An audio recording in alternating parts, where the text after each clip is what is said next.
Bumuo na ng team ang DILG para imbestigahan ang hindi umano maayos na pagresponde ng kanilang Unified 911 sa medical emergency ng isang pamilya sa Taguig. Sa viral Facebook post, sinabi ng netizen na 10 minuto raw siyang tumatawag sa 911 pero wala umanong sumasagot.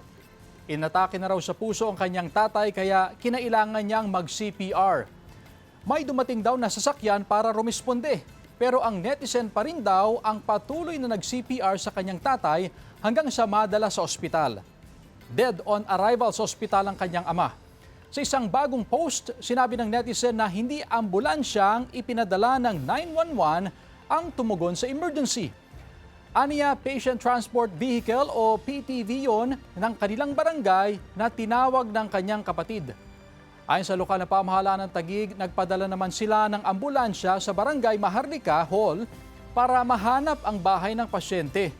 Paulit-ulit daw kasing tumawag ang Taguig Command Center sa 911 pero hindi na ibigay ang kanilang detalye para matukoy ang eksaktong lokasyon.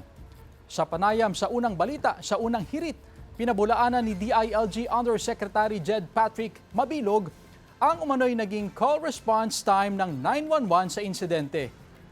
3 minuto pa lamang daw ay nasagot na ang tawag ng caller.